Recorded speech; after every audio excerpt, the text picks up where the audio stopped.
नमस्कार प्यारे विद्यार्थियों, मैं अर्जुन राजौरिया आपके अपने ही यूट्यूब चैनल हमारी कोचिंग में आपका हार्दिक अभिनंदन और बहुत बहुत स्वागत करता हूँ। प्यारे विद्यार्थियों, जो आज का अपना टॉपिक रहेगा वो किस चीज़ पे है। देखो, बच्चों की बहुत ज़्यादा समस्याएं रहती है कि जो आपके क्वेश्चन दिए होते हैं उनको समीकरण में बनाना नहीं आता है। तो आज मैं इसी पे एक वीडियो लेके आया हूँ। हमें करना क्या है, जो आपके क्वेश्चन दिए जाएंगे बोर्ड एग्जाम में उनको आपको समीकरण में बनाना पड़ेगा। और ये आपके चौथी प्रश्नावली है, द्विघातीय समीकरण, उससे रिलेटेड टॉपिक है। तो आइए स्टार्ट करते हैं। देखिए प्यारे विद्यार्थियों, आपके पास में है एक क्वेश्चन। क्या है? एक आयताकार भूखंड का क्षेत्रफल कितना है? 528 मीटर स्क्वायर। क्षेत्र की लंबाई चौड़ाई के दुगने से एक अधिक है। अब इसका समीकरण बनाना है, तो आप कैसे बनाओगे? तो देखो, इसमें आपको कुछ चीजों को सिलेक्ट करना है ताकि आप समीकरण को आसानी से बना सको। देखिए प्यारे विद्यार्थियों, सबसे पहली बात तो ये क्या है, एक आयताकार भूखंड है, यानी एक आयत है जिसका हमें क्या दिया हुआ है? क्षेत्रफल। तो आपको पता होना चाहिए कि आयत का क्षेत्रफल होता क्या है? लंबाई इंटू चौड़ाई होता है। क्या होता है? दूसरी चीज, आपको क्या दे रखा है? इसकी जो लंबाई है वो चौड़ाई के दुगने से एक अधिक है। मतलब किसके? चौड़ाई से दे रखा है। तो अपन देखो क्या करेगा, मतलब जो लंबाई है ना वो किसके ऊपर निर्भर कर रही है? चौड़ाई के ऊपर। तो जिसके ऊपर निर्भर कर रही है उसको हम क्या मान लेंगे? एक्स मानेंगे। तो सबसे पहले कि माना आयत की या आयताकार भूखंड की चौड़ाई, आयताकार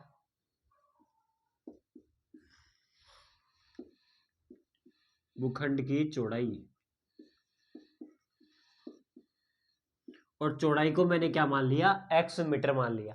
अब अगर आपने चौड़ाई को एक्स माना है, तब देखो इसकी लंबाई क्या होगी, यानी आयताकार भूखंड की लंबाई। यदि मैं लंबाई की बात करूं तो देखो लंबाई क्या कह रही है कि लंबाई चौड़ाई के दुगने, यानी जो चौड़ाई दे रखी है ना एक्स, इसका दुगना। दुगना मतलब दो से गुणा करना है, दुगने से एक अधिक है।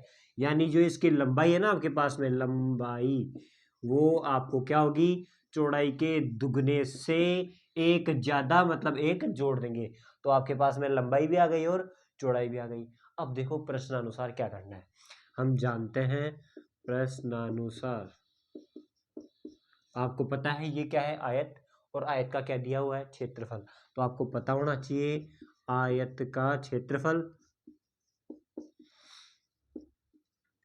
बराबर में कितना दिया हुआ है आपको? 528। अब आयत का क्षेत्रफल होता क्या है? वो होता आपके पास में लंबाई इंटू में क्या होता है बताओ प्यारे विद्यार्थियों? चौड़ाई। और बराबर में भी कितना रहेगा? 528 मीटर स्क्वायर ही रहेगा। लंबाई देखो कितनी है, रख दो यहाँ पर 2x+1। और चौड़ाई कितनी है वो भी रख दो यहाँ पर, तो चौड़ाई को भी रख देंगे। तो आपके पास में कितना आ जाएगा? अगर मैं x को इससे मल्टीप्लाई करता हूँ अंदर, तो आपको बताइए, एक बार तो पहली संख्या से गुणा होगा और एक बार दूसरी संख्या से। x को मैं 2x से मल्टीप्लाई करूंगा तो आएगा 2x² प्लस x एकम x यानी x, और बराबर में 528। ये लीजिए प्यारे विद्यार्थियों, समीकरण बनकर तैयार है। देखते हैं इसी प्रकार अगला क्वेश्चन, उसका समीकरण किस प्रकार बनाएंगे, देखते हैं प्यारे विद्यार्थियों। सबसे पहले मैंने बताया था कि आपको चीजों को सिलेक्ट करना है कि कौन कौन सी चीजें काम में आने वाली है। तो देखिए, आपको दे रखा है दो क्रमागत धनात्मक पूर्णांक। पहले बात तो क्रमागत का मतलब होता है क्रम से आने वाली संख्या, धनात्मक का मतलब पॉजिटिव, और पूर्णांक का मतलब पूर्णांक संख्या होती है वो का गुणनफल दे रखा है। गुणनफल मतलब उनको गुणा करेंगे तो आपके पास में कितना आएगा? 306 आएगा। देखिए, सबसे पहले मैंने क्या किया कि माना, बताओ कितनी संख्या अपने पास में? दो संख्या है। तो मैं मानता हूं, माना पहली जो संख्या है, पहली संख्या उसको हमने क्या मान लिया? x। अब क्योंकि क्वेश्चन में दिया हुआ है क्रमागत धनात्मक पूर्णांक, तो जब भी आपको ये शब्द दिखे क्रमागत, तो समझ जाना उससे आगे वाली लगातार जो संख्या होती है। तो बताओ, अगर पहली संख्या x है तो उसमें एक जोड़ूंगा तो अगली संख्या आ जाएगी ना।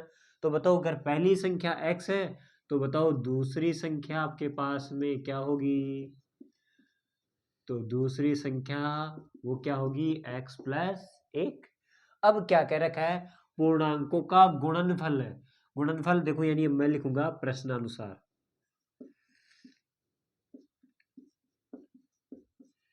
प्रश्नानुसार इनका गुणनफल दिया हुआ है। गुणनफल का मतलब क्या होता है प्यारे विद्यार्थियों? गुणा करना। और गुणनफल कितना दिया हुआ है 306। बताओ किस किस को गुणा करना है, पहली संख्या को और दूसरी संख्या को। यानी पहली संख्या x और दूसरी क्या है x+1। यदि इनको गुणा करेंगे तो कितना आएगा 306। x को यदि मैं x से मल्टीप्लाई करता हूं तो क्या आएगा x² प्लस x एकम x बराबर में कितना आ गया आपके पास में 306।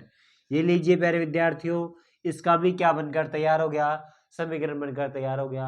अब समीकरण बनने पर इसको सोल्व कैसे करना है ये मैंने आपको पिछले वीडियो में बता दिया था, तो आपको उसी के आधार पर सोल्व करना है। आगे क्वेश्चन होंगे उनको कैसे समीकरण बनाना है देखते हैं। हाँ तो प्यारे विद्यार्थियों, और क्वेश्चन किस टाइप से हो सकते हैं जिनके हमें समीकरण बनाना है, तो देखिए प्यारे विद्यार्थियों, आपको कोई सा भी क्वेश्चन हो आप आसानी से समीकरण बना सकते हैं। देखिए आपके पास में जो अगला क्वेश्चन है एग्जाम में आने वाला है, क्या दे रखा है कि रोहन की माँ उससे 26 वर्ष बड़ी है। उससे किससे, मतलब रोहन से 26 वर्ष बड़ी है, ठीक है। उनकी आयु का गुणनफल, यानी उनकी आयु को गुणा करेंगे अब से 3 वर्ष पश्चात, कितनी हो जाएगी 360 हो जाएगी। अब हमको इसको क्या करना है, समीकरण रूप से बनाना है। देखिए प्यारे विद्यार्थी बहुत सिंपल है, आपको देखना है। देखो इसमें दो जने, एक तो रोहन है और एक उसकी क्या है माँ है। तो देखिए मैं सबसे पहले क्या करूंगा, किसकी आयु मानूंगा, देखना यहाँ से भी पता लग जाएगा। क्या कह रखा है, रोहन की माँ उससे, यानी रोहन से, यानी रोहन की जो माँ की आयु है वो किस पे डिपेंड कर रही है, रोहन पे डिपेंड कर रही है। यानी मैं क्या करूंगा कि माना रोहन की जो आयु है, माना रोहन की आयु, ये इसका क्या हो गया पहले विद्यार्थी सॉल्यूशन कर रहे हैं अपन। रोहन की माँ की आयु, या सॉरी रोहन की जो आयु है वो कितनी मान ली हमने, x वर्ष मान ली, ठीक है। अब अगर रोहन x साल का है तो उसकी माँ उससे कितनी साल बड़ी है, 26 साल बड़ी है। तो मैं लिखूंगा अतः उसकी जो माँ की आयु है ना, माँ की आयु वो क्या हो जाएगी प्यारे विद्यार्थियों, रोहन x साल का है उससे 26 ज्यादा, यानी इसमें 26 को क्या कर दूंगा मैं ऐड कर दूंगा, ठीक है। अब क्या कह रखा है आगे, इनकी आयु का गुणनफल, ठीक है, यानी इनकी आयु को गुणा करना है अब से 3 वर्ष पश्चात, यानी आज से 3 साल बाद में। अगर मैं बात करूं 3 साल बाद की, यानी 3 वर्ष पश्चात, तो आपको पता है प्यारे विद्यार्थियों 3 साल बाद में मैं खुद भी 3 साल बड़ा हो जाऊंगा, तो ये रोहन भी 3 साल बड़ा, यानी जो रोहन की आयु है ना 3 साल बाद में वो क्या होगी, रोहन की जो आयु है वो तो हो जाएगी आपके पास में x+3, यानी क्योंकि 3 साल बढ़ जाएगी। और उसकी जो माँ है, माँ की जो आयु है वो भी आपके पास में कितनी हो जाएगी प्यारे विद्यार्थियों, x+26 तो पहले से है। अगर इसमें मैं 3 ऐड कर दूंगा तो 26 और 3 टोटल कितनी हो जाएगी, रोहन की माँ की आयु 29 हो जाएगी। अब ये 3 वर्ष पश्चात अपने पास में रोहन की आयु भी आ गई और उसकी माँ की आयु भी आ गई। क्वेश्चन क्या कह रहा है, इनका गुणनफल कितना हो जाएगा 360, यानी इन दोनों को क्या कर दूंगा मैं, गुणा कर दूंगा। तो आपको करना किसको गुणा है, एक तो रोहन की आयु को, एक किसको गुणा करना है, उसकी मम्मी की यानी माँ की आयु को। वो कितना हो जाएगा गुणनफल 360। देखिए करते हैं। अब आपको गुणा करना आता भी है प्यारे विद्यार्थियों, पहली संख्या को पहली संख्या से, पहली संख्या को दूसरी संख्या से, और फिर इसको इससे और इसको इससे। जब आप इसको गुणा करोगे तो देखो क्या आएगा, आप करोगे x को x से तो क्या बनने वाला है x² प्लस, अब क्या करना है आपको, मैं आपको एक शॉर्ट ट्रिक बता रहा हूँ ध्यान रखना। आप इसको और इसको ऐड कर दीजिए, 3 और 29 कितने हो गए 32, और 32 को पहली संख्या से गुणा कर दीजिए तो क्या हो जाएगा 32x प्लस 3 को आप किससे गुणा करोगे 29 से। जब आप 3 को किससे गुणा करोगे 29 से गुणा करोगे तो आपके पास में आंसर कितना आएगा 87, बराबर में कितना हो जाएगा 360। जब आप 360 को घटाओगे तो आपके पास में देखो ये जो 87 है ये, या 360 इधर आके किसका हो जाएगा माइनस का, मतलब आपके पास में क्या हो जाएगा x² प्लस 32x, और प्लस जब 360 में से जब आप कितना घटाओगे 87 घटाओगे तो आपके पास में कितना रह जाएगा आंसर 293 या 273, ये कितना रह जाएगा आपके पास में 273 रह जाएगा। यानी इस प्रकार आप क्या कर सकते हो, इसका आंसर निकाल सकते हो। ये इसका क्या बन गया, समीकरण रह गया है। प्यारे विद्यार्थियों आगे देखते हैं हम अगला क्वेश्चन जो होने वाला है अपने पास में। अगला क्वेश्चन क्या होगा, देखिए आपको दे रखा है एक रेलगाड़ी है, रेलगाड़ी की दूरी कितनी दे रखी है आपको 480 किलोमीटर की दूरी एक समान चाल से तय करती है। यदि इसकी चाल 8 किलोमीटर कम हो, यानी कि इसकी चाल, रेलगाड़ी की चाल कितनी हो, 8 किलोमीटर कम हो, तो हमें क्या करना है, उसी दूरी को तय करने में कितने घंटे लगेंगे, 3 घंटे का अधिक समय लेती है। तो अपने को रेलगाड़ी की चाल का पता लगाना है। अब देखो, इस क्वेश्चन को आपको समीकरण में बदलना है, तो आप किस प्रकार बदलेंगे, देखिए प्यारे विद्यार्थियों। सबसे पहले आप देखिए, आपको दे रखी है रेलगाड़ी की चाल। अब आपको चाल में और समय में पहले तो आपको फॉर्मूला पता होना चाहिए। तो मैं आपको बता दूं कि जो एक फॉर्मूला होता है वो क्या होता है, समय बराबर में दूरी बटे में क्या होता है, चाल। ये फॉर्मूला प्यारे विद्यार्थी आप याद रखना। अब देखो, क्या आपको रेलगाड़ी की चाल पता है, क्या नहीं पता कि रेलगाड़ी की स्पीड कितनी है, 20 की स्पीड से चल रही है, 30 की स्पीड से चल रही है, नहीं पता। नहीं पता तो हम उसी को क्या मान लेंगे, x मान लेंगे। तो मैं लिखूंगा, माना रेलगाड़ी की चाल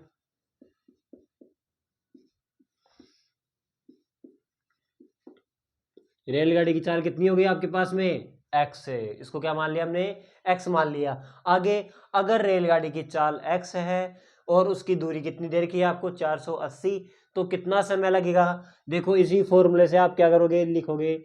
तो मैं यहाँ पर लिख देता हूँ समय। अब समय को आप चाहे t मान लो, चाहे कुछ ही मान लो। मैंने लिख दिया t। दूरी कितनी है, दूरी कितनी चल रही है, वो 480, और किस चाल से चल रही है, x किलोमीटर प्रति घंटे की चाल से, यानी इसी स्पीड से चल रही है। ये आपके पास में क्या आ गया, पहला समीकरण। दूसरा क्या कह रहा है, यदि इसकी चाल 8 किलोमीटर कम करते, मतलब पहले x स्पीड से चल रही थी, इसमें से कितना कम कर देते अपन, 8 कम कर देते, तो जो दूरी तय करने में टाइम लगता वो 3 घंटे ज्यादा लगता। इसका मतलब जब रेलगाड़ी की चाल 8 किलोमीटर कम करे, जब चाल कितना कम करेंगे अपन, चाल 8 किलोमीटर पर हावर क्या करेंगे, कम करेंगे। जब ये कम करेंगे तो आपके पास में देखो क्या बनेगा, वही फॉर्मूला लगेगा सेम, टाइम बराबर में कितना, 480 किलोमीटर। अब 480 किलोमीटर किस स्पीड से जा रही है, पहले जा रही थी x स्पीड से, और अब जाएगी 8 किलोमीटर कम हो गया, मतलब 8 माइनस एक्स स्पीड से, यानी अपन किसका भाग लगाएंगे, 8 माइनस एक्स का। अब जब इस स्पीड से जाती है तो वो 3 घंटा ज्यादा लेती है, मतलब ये टी टाइम तो लेगी, इसके अलावा वो कितना समय और एक्स्ट्रा लेगी, 3 घंटे और एक्स्ट्रा ले रही है, ठीक है। तो मैंने ये रख दिया। अब आप क्या करोगे, यहाँ समीकरण 1 से किसका मान, टी का मान इसके अंदर पुट कर दो, आपके पास में आंसर आ जाएगा। देखिए कैसे करेंगे, ये 3 ऐसा कैसा, टी की जगह मैं कितना रखने वाला हूँ, 480 बटे में एक्स बराबर में 480 बटे में एक्स माइनस का कितना, 8। देखिए प्यारे विद्यार्थियों, ये प्लस का है, उधर जाके किसका हो जाएगा, माइनस का, यानी मैं इसको लिख दूंगा 3 बराबर में 480 बटे में x माइनस 8, और ये उधर जाएगा तो माइनस का हो जाएगा 480 बटे में x। आप इनका क्या करोगे, एलसीएम लोगे। एलसीएम लोगे तो इसको इससे मल्टीप्लाई करोगे ना, जब मल्टीप्लाई करोगे तो देखो आपके पास में आंसर क्या आने वाला है, यहाँ पर 3 तो ऐसा कैसा, इसको इससे गुणा करोगे तो आएगा x, यानी x को x से गुणा करोगे तो आपके पास में क्या बनेगा बताओ, एक्स स्क्वायर माइनस का 8x। इसी प्रकार जब एलसीएम लेते हैं इन संख्याओं का तो इसको इससे गुणा करते हैं, तो ये क्या बनेगा आपके पास में, 480 एक्स माइनस का, इसको इससे गुणा करोगे तो कितना बनेगा आपके पास में, ये बनेगा 480 एक्स, और माइनस जब 8 को मैं किससे गुणा करूंगा, 480 से, तो ये कितना बन जाएगा, 3840। 480 में से 480 माइनस हो जाएंगे। यहाँ से आप क्या कर सकते हो, इसका क्रॉस मल्टीप्लीकेशन, मतलब ये तो होगा 3 से गुणा, तो क्या बनेगा, 3 एकम 3x स्क्वायर माइनस का 8 दिया 24x, और बराबर में ये एक आपके किससे गुणा हो जाएगा, 3840 से, तो माइनस का 3840, ये माइनस का है, इधर आके आपके पास में आंसर किसका हो जाएगा, प्लस का। इस प्रकार आपके पास में इसका समीकरण बन के क्या हो गया, तैयार। ये क्या है, द्विघातीय समीकरण है, आप इसको आसानी से सोल्व कर सकते हो। तो देखिए प्यारे विद्यार्थियों, इस प्रकार कोई भी क्वेश्चन हो उसका आप आसानी से समीकरण बना सकते हैं। अगर आपको हमारा वीडियो अच्छा लगे हो तो हमारे चैनल को सब्सक्राइब करें और हमारे वीडियो को लाइक करें। धन्यवाद।